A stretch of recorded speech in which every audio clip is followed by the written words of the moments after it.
हिंदी साहित्य की कहानियों के चैनल में आप सभी श्रोताओं का हार्दिक अभिनंदन है। समकालीन हिंदी की प्रमुख लेखिकाओं में शुमार नीरजा हेमेंद्र जी की लिखी हुई कहानी सुनिए, सर्द लम्हे। ये कहानी उनकी लिखी हुई प्रेम कहानियों में से एक है। तो चलिए शुरू करते हैं बिना विलंब किए नीरजा हेमेंद्र जी की लिखी हुई कहानी सर्द लम्हे, मेरी आवाज़ में। मैं हूँ सीमा सिंह। यहाँ आए हुए आज मुझे तीसरा दिन है।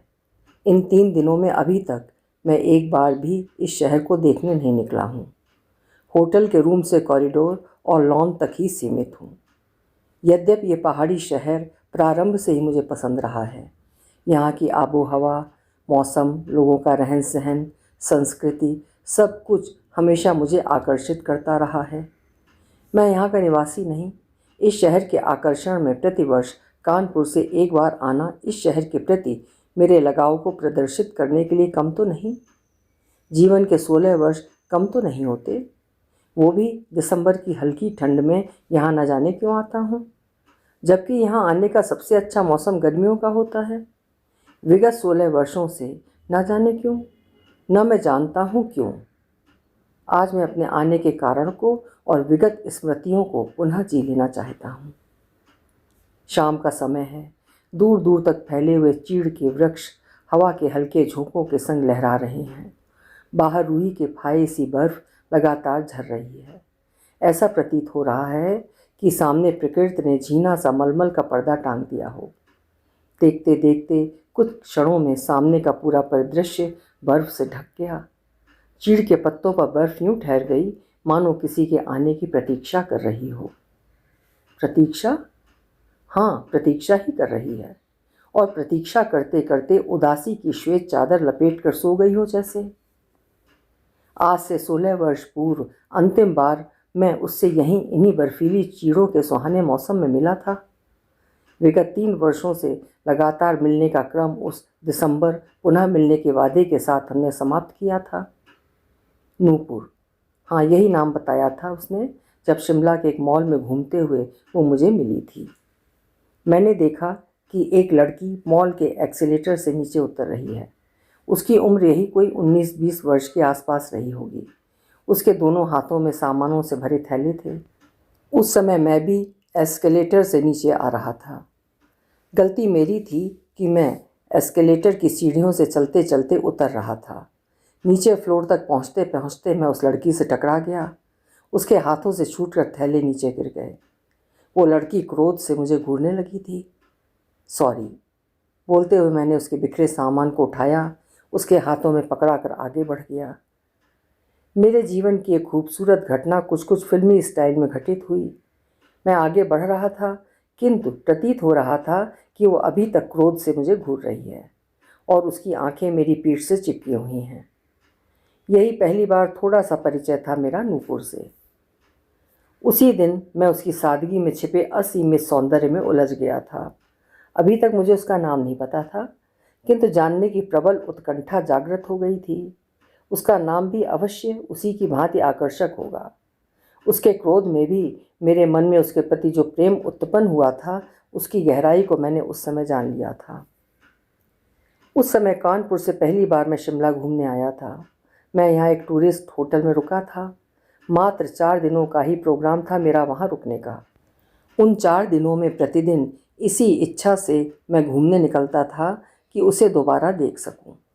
सैलानियों के झुंड के बीच उसे ढूंढने की कोशिश करता, वो मुझे कहीं नहीं मिली। ये सोचकर निराश हो रहा था कि हो सकता है वो भी मेरी तरह सैलानी हो और अगले दिन वापस चली गई हो। निराशा के भंवर में डूबता उतराता 2 दिन और शिमला में रुका और वापस कानपुर आ गया। कानपुर आकर मैं अपनी नौकरी के लिए प्रतियोगी परीक्षाओं की तैयारियों में व्यस्त हो गया। मेरी शिक्षा पूरी हो गई थी। लगभग 1.5 वर्ष से मैं नौकरी की तलाश में फॉर्म भर रहा था, साथ ही प्रतियोगी परीक्षाओं की तैयारी भी कर रहा था। इतनी व्यस्तताओं के बीच भी मैं नूपुर को विस्मृत नहीं कर पाया था। बहुत इच्छा होती कि एक बार शिमला जाकर उसे ढूंढ कर आऊँ, उसको एक बार पुनः देख लूँ, किंतु कानपुर से शिमला जाना उतना सरल तो नहीं था। कुछ समय के लिए मेरी इच्छा मन के किसी कोने में दुबक जाती। समय आगे बढ़ता जा रहा था। 7 माह व्यतीत हो गए। इस बीच मेरी नौकरी लग गई। कानपुर के समीप दूसरे शहर में मेरी नियुक्ति हो गई। नौकरी पाने की खुशियाँ, व्यस्तताएं और नूपुर की स्मृतियों के साथ दिन व्यतीत होते जा रहे थे। ऋतुओं के परिवर्तन के साथ ग्रीष्म ऋतु का आगमन हो गया। जून की तीव्र तपिश में मैदानी क्षेत्र तपने लगे थे। विगत कुछ वर्षों से मैंने जून माह में कुछ दिनों के लिए किसी भी पहाड़ी स्थान पर घूमने का नियम सा बना लिया था।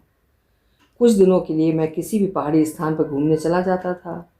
गर्मियाँ आ गईं और मैं किसी अन्य स्थान पर नहीं बल्कि शिमला गया, ये सोचकर कि मॉल में मिली लड़की कदाचित पुनः दिख जाए।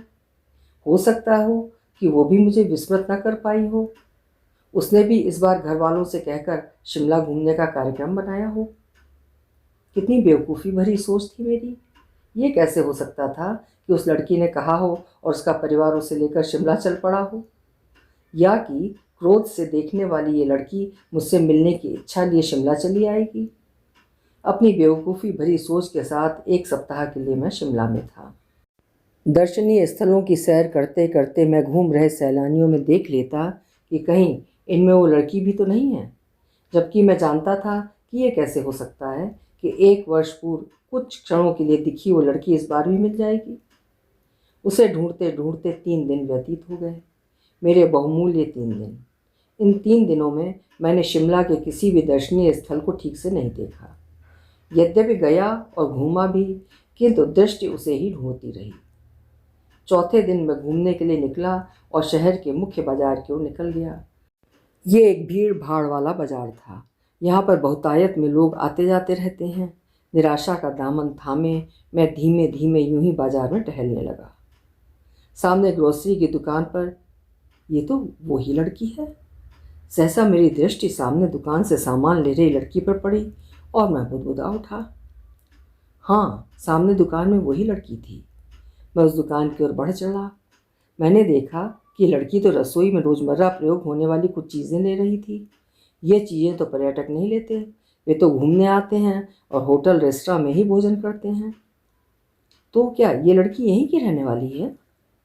उस दुकान में जाकर मैं उस लड़की के समीप कुछ इस प्रकार खड़ा रहा कि वो मुझे देख सके।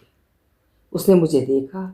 कुछ क्षण के लिए हल्की सी एक मुस्कुराहट उसके होठों पर फैल गई और वो पुनः अपने काम में व्यस्त हो गई। अपना काम करो चली ना जाए और मैं पुनः उसे ढूंढता फिरूं, ऐसा मैं बिल्कुल नहीं चाहता था। यह सुअवसर मैं जाने नहीं देना चाहता था। अतः आगे बढ़कर हेलो कहते हुए परिचय बढ़ाने का प्रयास किया। उस लड़की ने मेरे हेलो का कोई प्रत्युत्तर नहीं दिया। उसका सामान दुकानदार ने थैले में रख दिया था। लड़की ने पैसे दिए और सामान लेकर आगे बढ़ने लगी। मैं भी उसके पीछे पीछे चलने लगा। आप तो सैलानी हैं? अपने पीछे मुझे देख उस लड़की ने चलते चलते मुझसे पूछा। हाँ हाँ, मैं यहाँ घूमने आया हूँ। बिना विलंब किए मैंने उसके प्रश्न का उत्तर दिया। बार बार एक ही शहर में क्यों? आप सैलानी हैं तो कई और भी पर्वतीय शहर हैं देखने योग्य। मेरी ओर देखते हुए उसने कहा। जी हाँ, किंतु मुझे शिमला पसंद है, मैंने तत्काल उत्तर दिया। मेरी बात सुनकर वो अविश्वसनीय दृष्टि से मेरी ओर देखने लगी। आप यहीं रहती हैं? मैं अब उसके बारे में भी कुछ जानना चाह रहा था। हाँ, मैं यहीं रहती हूँ, उसने कहा। ऐसा क्या है शिमला में जो आप बार बार देखना पसंद करते हैं? उसने मुस्कुराते हुए मुझसे पूछा। आप। बड़ी प्रतीक्षा के पश्चात ये अवसर आया था, अतः साहस करके बोल दिया। इस अवसर को मैं छोड़ना नहीं चाहता था। क्या? शिमला में मैं कहाँ रहती हूँ, मेरा नाम क्या है, कुछ भी तो नहीं पता है आपको? उसने सहजता से कहा। आप बताएंगी तो पता चल जाएगा, मैंने कहा। मैं आपको क्यों बताने लगी भला? मैं आपको अपने घर थोड़ी ना बुला रही हूँ जो ये सब बताऊंगी, उसने मुस्कुराते हुए कहा। उसकी बात सुनकर मैं भी मुस्कुरा पड़ा। ठीक है, मैं घर नहीं आ रहा, किंतु आपसे बातें करने की इच्छा हुई तो? मेरे और उसके बीच दबे पांव पसरती जा रही खामोशी को तोड़ते हुए मैंने कहा। तो कहीं आप मेरा फ़ोन नंबर तो नहीं लेना चाह रहे हैं? उसने कहा। उसके चेहरे पर वही मुस्कान थी पूर्ववत। जी ऐसा ही है, कुछ तो मेरे पास रहे। आपके घर का पता नहीं तो फ़ोन नंबर ही सही। अब मैं उससे कुछ कहने का साहस कर पा रहा था, या यूं कहें कि खुलने लगा था। मैं आपको जानती नहीं, यहाँ आने वाले तमाम लोगों की भांति आप भी एक टूरिस्ट हैं। मैं आपको अपना नंबर क्यों दूँ? उसके चेहरे पर वही मुस्कान थी, मोहक सी। कदाचित उसके स्वभाव में यह मुस्कान शामिल थी। मैं चुप हो गया। वो भी खामोश थी। वो चलती रही, मैं भी उसके साथ चलता रहा। प्रतिवर्ष आप गर्मियों में किसी न किसी हिल स्टेशन पर घूमने जाते हैं क्या? चलते चलते सहसा वो पूछ बैठी। हाँ, विगत कुछ वर्षों से ऐसा ही है, मैंने कहा। कब और किस समय तक आप घूमने निकलते हैं? उसने पूछा। समय का कोई निश्चित नहीं है, मैंने बताया। कुछ तो अनुमान होगा कि कब तक आप हिल स्टेशन के लिए जाते हैं? उसने लगभग वही प्रश्न पुनः पूछा। सहसा मेरे मन में ये विचार कौंधा कि कदाचित ये मेरे यहाँ आने का समय जानना चाहती है। जून के पहले सप्ताह तक, मैंने तत्काल कहा। आने वाले जून में कहाँ जाने का प्रोग्राम है? वो मेरी और बिना देखे सारी बातें कर रही थी। मैं उसके साथ चलते हुए उसकी बातों का उत्तर दे रहा था। शिमला मुझे पसंद है। जून के प्रथम सप्ताह तक शिमला आ जाऊंगा, मैंने तुरंत कहा। मुझे विश्वास हो चुका था कि वो मेरे आने का समय जानना चाह रही है। मैंने ये भी देख लिया था कि वो अपने चेहरे पर आए हुए प्रसन्नता और संतुष्टि के भावों को छुपाते हुए सामान्य दिखने का प्रयत्न कर रही थी। इसीलिए तो कह रहा हूँ, मुझे आप अपना मोबाइल नंबर दे दीजिए, मैं अपने शिमला आने का निश्चित समय आपको बता दूंगा। मैंने पुनः उसका मोबाइल नंबर लेने का प्रयत्न किया। मेरी बात सुनकर वो खामोश रही। अभी 3 दिन मुझे यहाँ रहना है, उसकी खामोशी को तोड़ने का प्रयत्न करते हुए मैंने कहा। उसके बाद क्या? उसने पूछा। उसके बाद मैं चला जाऊँगा, मैंने कहा। उसके बाद एक दिन भी और नहीं रुक सकते? उसने उत्सुकता से पूछा। जाने का रिजर्वेशन रहता है, इसलिए जाना ही पड़ता है, मैंने कहा। मेरी बात वो उत्सुकता से सुन रही थी। हम चलते जा रहे थे और इसी प्रकार की हल्की फुल्की बातें करते जा रहे थे। चलते चलते कदाचित हम बहुत दूर आ गए थे।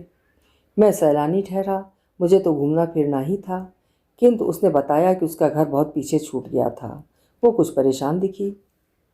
आप परेशान ना होइए, कहते हुए मैंने एक रिक्शे को आवाज़ लगाकर रोक लिया। बैठ जाइए और घर चली जाइए, रिक्शे की ओर संकेत करते हुए मैंने कहा। और आप? उसने पूछा। मेरा क्या, मैं तो सैलानी ठहरा, घूम फिर कर होटल पहुंच जाऊंगा, मैंने कहा। आइए वहाँ मोड़ तक रिक्शे में चलिए, उसने सामने दिख रहे चौराहे से बाईं ओर मुड़ने वाले मोड़ की तरफ संकेत करते हुए कहा। बिना विलंब किए मैं रिक्शे पर बैठ गया। रिक्शा आगे बढ़ने लगा। हम दोनों खामोश थे, किंतु ऐसा प्रतीत हो रहा था जैसे ये खुशनुमा मौसम, हल्की सर्द हवाएं बहुत कुछ कह रही हों, बस जैसे प्रेम के गीत गा रही हों। उसकी तो मैं नहीं बता सकता, किंतु मेरे मन में एक खूबसूरत सी अनुभूति हलचल मचा रही थी। ऐसी इच्छा हो रही थी कि रिक्शे पर चलने वाला ये सफ़र कभी भी खत्म ना हो, किंतु ऐसा कहाँ संभव था। छोटे से हिल स्टेशन पर आने वाला एक मोड़ चंद क्षणों में आ गया। इस बीच चलते चलते मैंने उसका नाम पूछ लिया था। नूपुर। हाँ, नूपुर नाम बताया उसने और मेरे कानों में मधुर ध्वनि बज उठी। कितना सुंदर नाम है उसका, बिल्कुल उसी के जैसा। आप यहीं उतर जाइए, आगे मैं चली जाऊंगी, मोड़ आते ही उसने कहा। मैं रिक्शे से उतर गया। उतरकर जहाँ तक उसका रिक्शा दिखाई देता रहा मैं देखता रहा। हरी घुमावदार सड़क पर चलते चलते उसका रिक्शा मेरी दृष्टि से ओझल हो गया। मैं होटल आ गया। 3 दिन मुझे और रुकना था यहाँ। इन 3 दिनों को मैं संभाल कर खर्च करना चाहता था। होटल में आकर मैं निश्चिंत हो गया कि आज मुझे कहीं और नहीं घूमना है। उससे मिलकर मेरा घूमना पूरा हो चुका था। कमरे में बैठा मैं उसी के बारे में सोच रहा था। उससे मिलकर मेरे मन में जो अनुभूति उत्पन्न हो रही थी, कदाचित उसे ही प्रेम कहते हैं। पुनः देखने की, मिलने की तीव्र इच्छा, अनबूझ व्याकुलता ही प्रेम है। इस समय मैं प्रेम के अद्भुत भावों से पूर्णतः सिक्त था। होटल की खिड़की से बाहर में देखने लगा। मौसम अत्यंत मनोरम हो रहा था।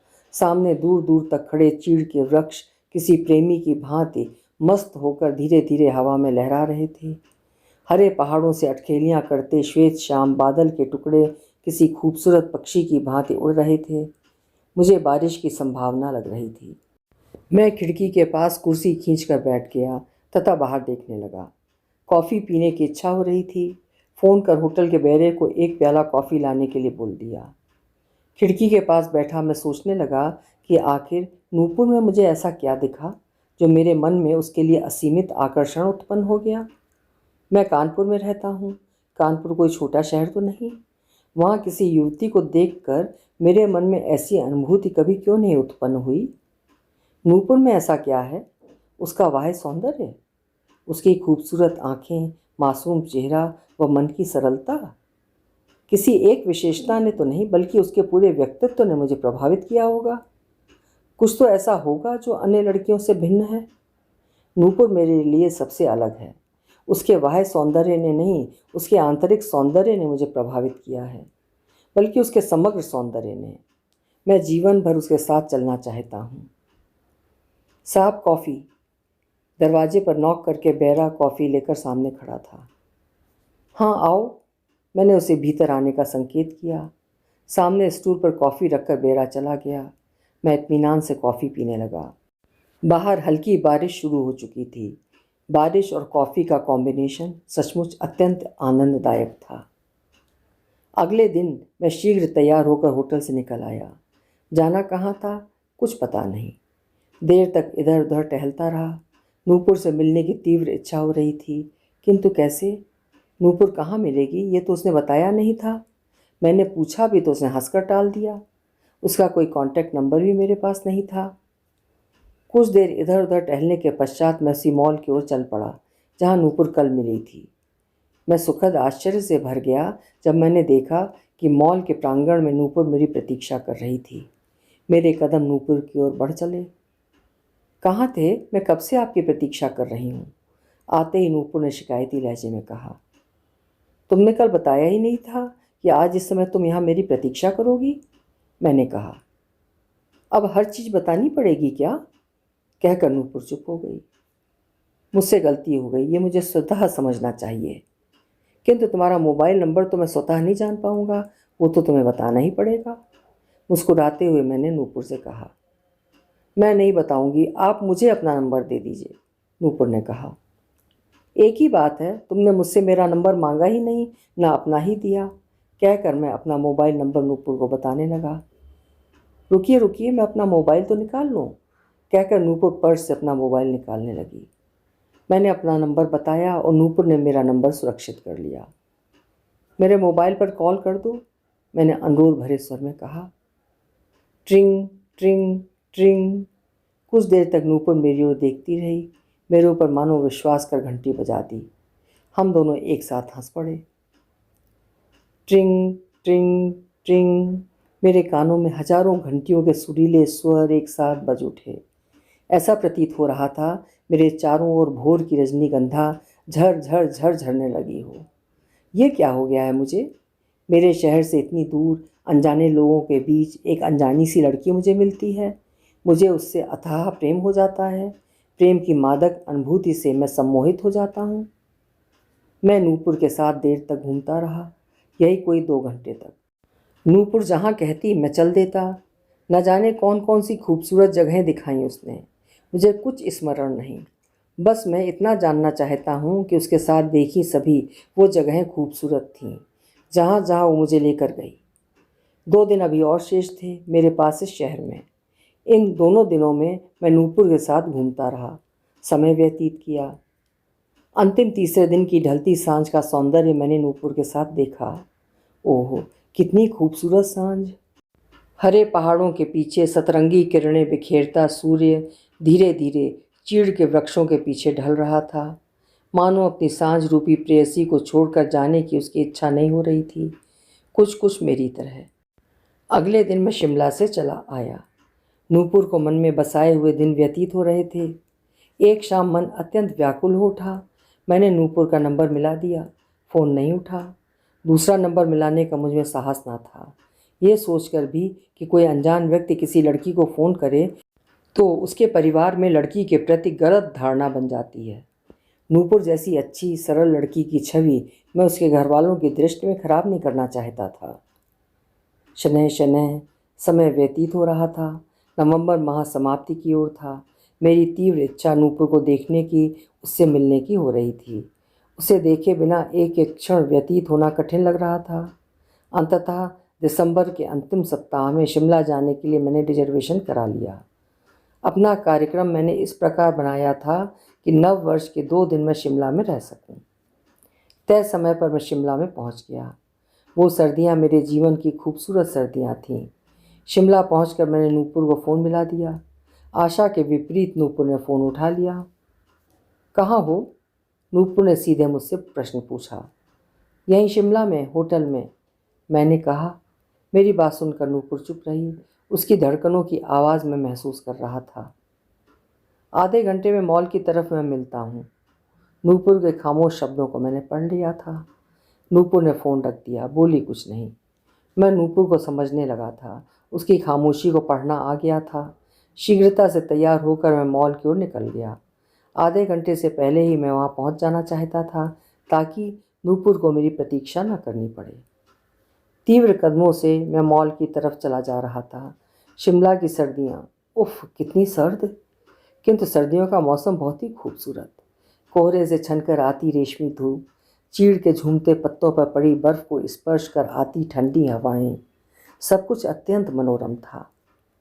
मुझे ठंड कुछ अधिक ही महसूस हो रही थी। मैंने मफलर को कानों में लपेट लिया था। यद्यपि मैंने गर्म कपड़े भी भरपूर पहने थे। मॉल के पास पहुंचकर मैंने चारों ओर दृष्टि दौड़ाई। बाईं ओर से आती सड़क पर मुझे नूपुर दिखाई दी। पतली मोहरी का प्लाजो, लॉन्ग कुर्ता, हल्का स्वेटर और गले में स्कार्फ लपेटे हुए नूपुर अत्यंत आकर्षक लग रही थी। जब तक वो मेरे पास आ नहीं गई, मैं अपलक उसे देखता रहा। मुस्कुराती हुई नूपुर मेरे समीप आकर खड़ी हो गई। मैंने महसूस किया कि मुझे देखकर उसका चेहरा खिल उठा है। कैसी हो? मैंने पूछा। बस, कहकर नूपुर चुप हो गई। आइए आज एक नई जगह दिखाती हूँ जिसे आपने नहीं देखा होगा। मैं उत्सुकता से अपने प्रश्न के उत्तर की प्रतीक्षा कर रहा था जिसे अनसुना कर नूपुर ने कहा। नूपुर का यह प्रस्ताव अत्यंत अच्छा था। मैं उसके पीछे पीछे चल पड़ा। चौड़ी सड़क से नूपुर एक पगडंडी पर उतरने लगी। कुछ ही देर में हम एक सीधी सपाट छोटी पहाड़ी पर चढ़ने लगे। सचमुच बहुत खूबसूरत दृश्य था वहाँ का। अनेक टूरिस्ट घूमते टहलते दिखाई दे रहे थे। चंद कदम की चढ़ाई के बाद छोटी छोटी पर्वत श्रृंखलाओं के पीछे था स्वर्ण रश्मियाँ बिखेरता सूर्यास्त का अद्भुत दृश्य। सैलानी इस दृश्य को कैमरे में कैद करने में व्यस्त थे और मैं निहारने में। कुछ ही क्षण व्यतीत हुए थे कि मैंने अपने हाथों पर एक कोमल स्पर्श का अनुभव किया। सामने के मनोरम दृश्य में खोई नूपुर ने एक्साइटमेंट में मेरा हाथ पकड़ लिया था। इस क्षण को मैं अपने मन मस्तिष्क में संजो कर रख लेना चाहता था कि तत्काल नूपुर ने अपना हाथ हटा लिया। देर तक हम उन पहाड़ियों पर बैठे रहे। पहाड़ियों के पीछे से सांझ बस पूरी सृष्टि पर उतरने ही वाली थी। मुझे कोई शीघ्रता नहीं थी यहाँ से जाने की। अब चलना चाहिए, देखते ही देखते अभी अंधेरा छा जाएगा, ठंड भी बढ़ जाएगी, कहकर नूपुर चल पड़ी। मैं नूपुर के पीछे पीछे चल पड़ा। इस स्थान से नीचे उतरकर हम वापस उसी मार्केट में आए जहाँ मॉल था। अब मैं घर जाऊंगी, पापा अकेले हैं, मेरी प्रतीक्षा कर रहे होंगे, नूपुर ने कहा। अकेले क्यों, मम्मी भी तो होंगी, मैंने कहा। मैं नूपुर के परिवार के बारे में जानना चाहता था। अभी तक मैंने ना तो नूपुर का घर देखा था और ना ही उसके परिवार के बारे में जानने का अवसर मिला था। नूपुर ने एक ठहरी हुई दृष्टि से मेरी ओर देखा, किंतु मेरे प्रश्न का उत्तर नहीं दिया। मेरे साथ बस चलती रही। कल मैं यहीं प्रतीक्षा करूँगा, चलते चलते नूपुर से मैंने इतना ही कहा। इस बार मैं शिमला घूमने नहीं बल्कि नूपुर से मिलने आया था। अतः दूसरे दिन आराम से उठा, लंच करने के पश्चात तैयार हुआ और मॉल की ओर निकल पड़ा। कुछ ही देर बाद नूपुर आती हुई दिखाई दी। उसे देखते ही शिमला की शीत ऋतु और सुहानी हो उठी। ऐसा प्रतीत हो रहा था मानो सर्वत्र रुई के फाहे सी बर्फ़ उड़ने लगी हो। मौसम और शीत ऋतु के अनुरूप मैंने काफ़ी गर्म कपड़े पहने हुए थे। नूपुर कल की भांति हल्के फुल्के गर्म कपड़े पहने थी। मुझे देखते ही नूपुर मुस्कुरा पड़ी। तुमने पूरी बाजू का स्वेटर नहीं पहना है, तुम्हें ठंड नहीं लगती? आज मैंने नूपुर से पूछ ही लिया। अभी ठीक से ठंड पड़ी ही कहाँ है शिमले में। यहाँ ठंड तो दिसंबर के आखिर या जनवरी के प्रारंभ में पड़ती है। यूं भी मैदानों में रहने वाले लोगों को पहाड़ों पर अधिक ठंड लगती है, नूपुर ने कहा। नूपुर की बातें मैं ध्यान से सुन रहा था और मुस्कुरा रहा था। किंतु आजकल तो शिमला में ठंड बहुत है। दिसंबर के आखिरी दिन है, तुम्हें ठंड नहीं लग रही? मैंने नूपुर से पूछा।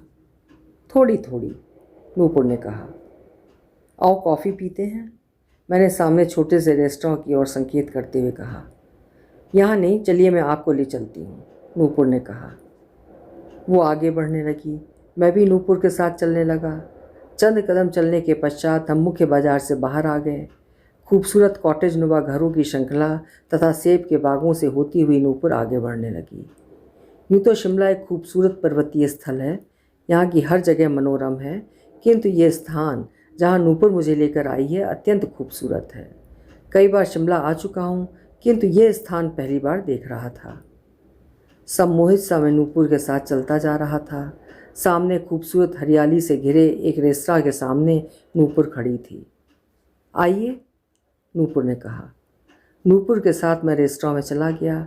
एक बड़े से हॉल में करीने से लगी कुर्सियों के सेट पर कुछ लोग बैठकर चाय कॉफ़ी आदि पी रहे थे।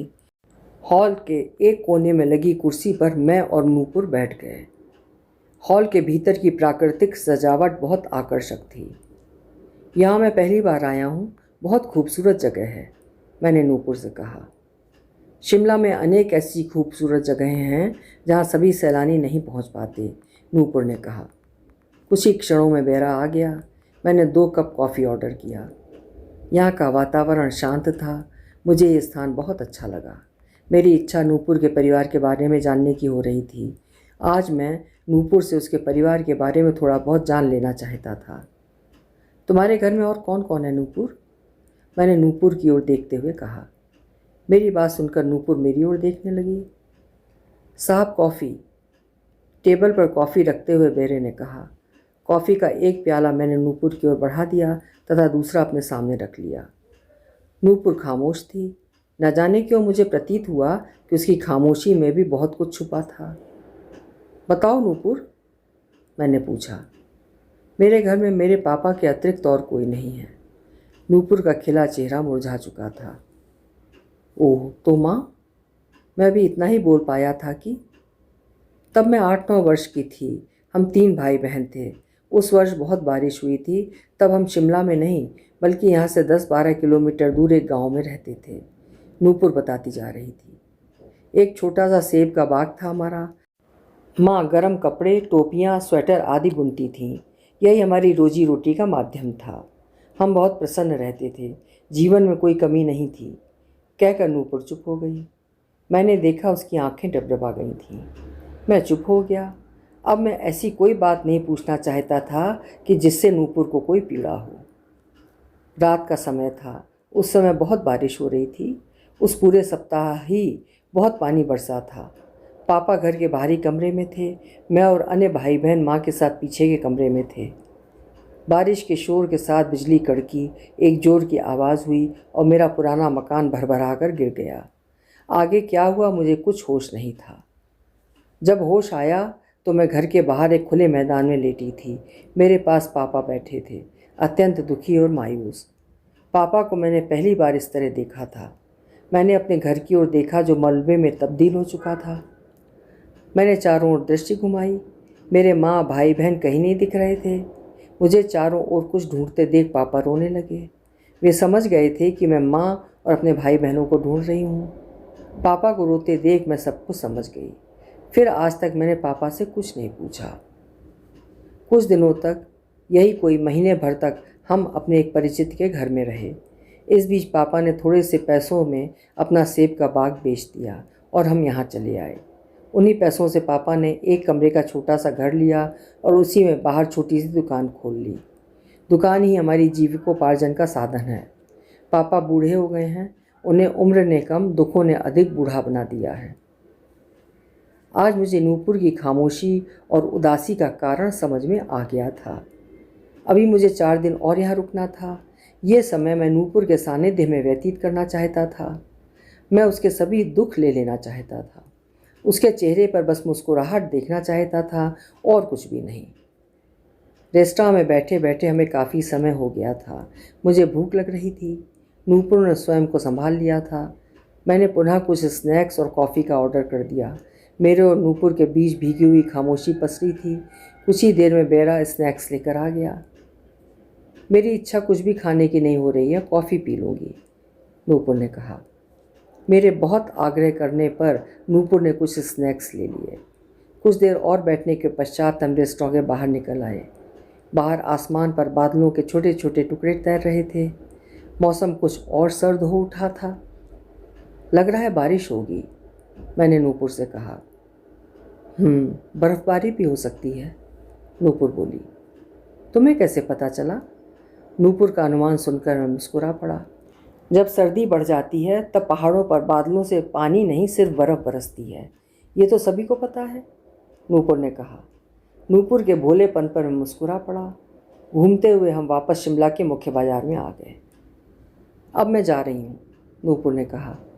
अभी तो अच्छा खासा दिन बाकी है, मैंने कहा। पापा प्रतीक्षा कर रहे होंगे, आज कुछ ऑर्डर भी पूरे करने हैं, घर जाकर वो काम कर लूँगी, नूपुर बोली। ऑर्डर? कैसा ऑर्डर? नूपुर की बात सुनकर मेरी उत्सुकता बढ़ गई थी। स्वेटर और टोपियों के ऑर्डर, नूपुर ने मुस्कुराते हुए कहा। मैं गर्म कपड़े बुनती हूँ, मेरे और पापा के जीविकोपार्जन का अब यही साधन है। आश्चर्य से मुझे अपनी ओर देखते पाकर नूपुर ने कहा। नूपुर के प्रति मेरे मन में पड़ा प्रेम का बीज उसकी बात सुनकर अब पुष्पित और पल्लवित हो चुका था। नूपुर चली गई। मैं अपने होटल में आ गया। शाम अभी पूरी तरह प्रकृति पर उतरी नहीं थी। जैसा कि नूपुर ने कहा था, इस समय बर्फ़बारी होने लगी। मैं कमरे की खिड़की के पास कुर्सी लेकर बैठ गया और बाहर देखने लगा। रूई के फाहों जैसी श्वेत बर्फ़ के टुकड़े हवा में तैर रहे थे। चीड़ के लंबे वृक्षों पर गिरते बर्फ़ के फाहों से पूरा वृक्ष मानो सफ़ेद चादर से ढक जाता। चीड़ के वृक्षों से शनै शनै नीचे फिसलती बर्फ़ एक अद्भुत दृश्य उत्पन्न कर रही थी। कुछ ही क्षणों में दूर दूर तक बर्फ़ की श्वेत चादर बिछ गई। सर्दियों में पहली बार किसी पर्वतीय स्थल पर आया था। बर्फ़बारी का खूबसूरत दृश्य भी पहली बार ही देख रहा था। मैं और नूपुर एक दूसरे के मन की भाषा समझने लगे थे। अगले दिन मैं और नूपुर वहीं मिले जहाँ मिलते थे। ना ही मैंने उससे कहा था यहाँ मिलने को, ना ही उसने बताया था। फिर भी हम वहीं मिले, एक साथ घूमने चल दिए। आज कौन सी नई जगह दिखाने वाली हो? मैंने नूपुर से पूछा। नहीं मालूम, जहाँ ये कदम ले जाएं, नूपुर ने किसी दार्शनिक की भांति कहा और हंस पड़ी। नूपुर चल पड़ी, उसके साथ मैं भी चल पड़ा। जब बर्फ़ पड़ती है तब सर्दी कम लगती है, मुझे गर्म कपड़े अधिक पहने हुए देखकर नूपुर ने कहा। उसकी बात सुनकर मैं मुस्कुरा पड़ा।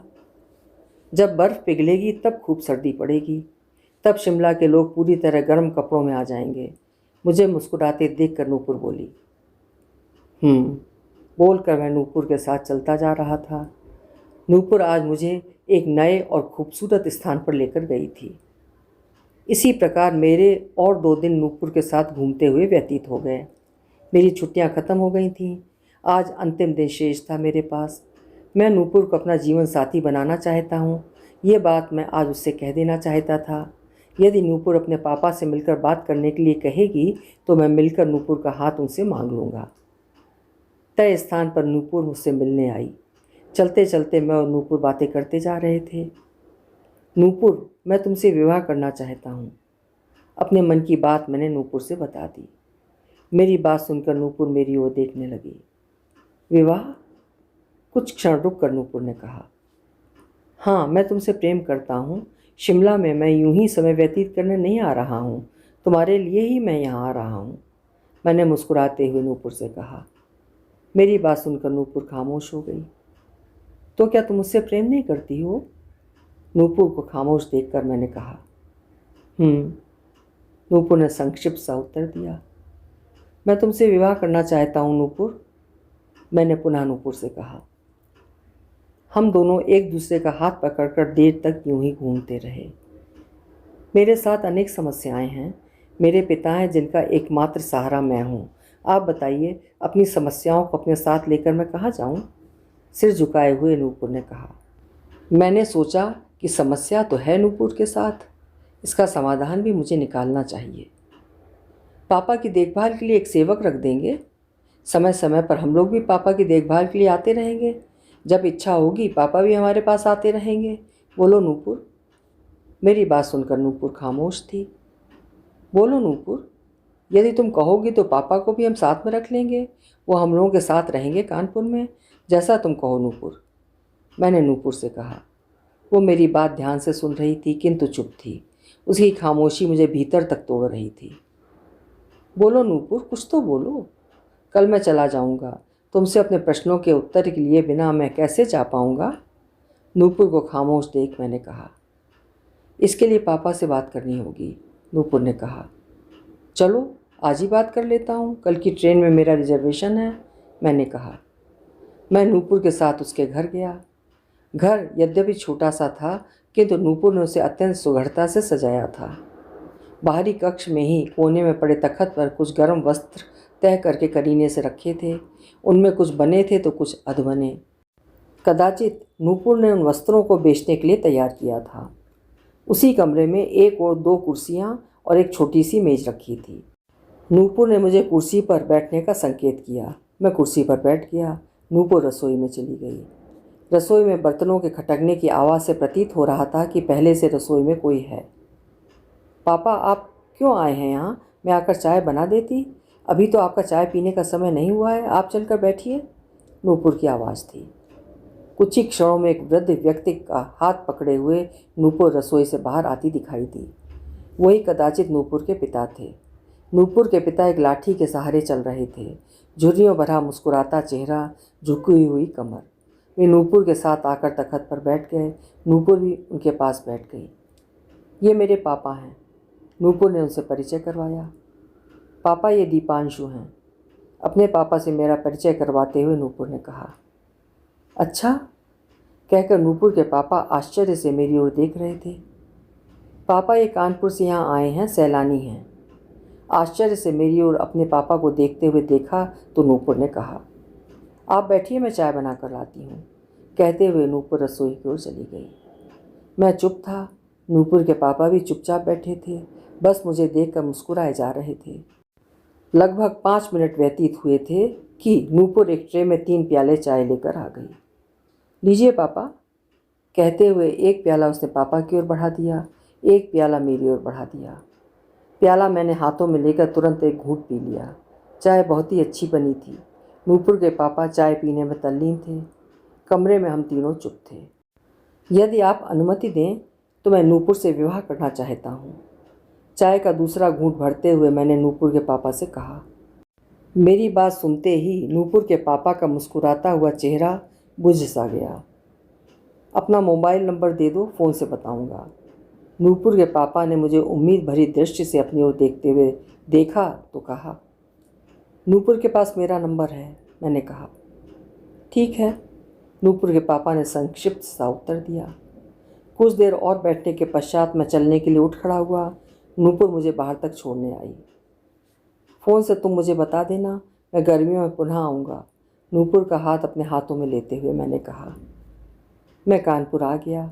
आते ही मैंने नूपुर को फ़ोन लगाया। फ़ोन नहीं उठा। हो सकता है नूपुर किसी काम में व्यस्त हो और फ़ोन कहीं और रखा हो। ये सोचकर कुछ समय बाद, यही कोई 2-3 घंटे पश्चात पुनः फ़ोन मिलाया। फ़ोन नहीं उठा।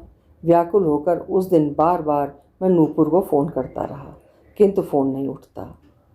मैं प्रतिदिन दिन में कई बार नूपुर को फ़ोन करता। फ़ोन की घंटी बजती किंतु फ़ोन नहीं उठता। दिन व्यतीत होते जा रहे थे।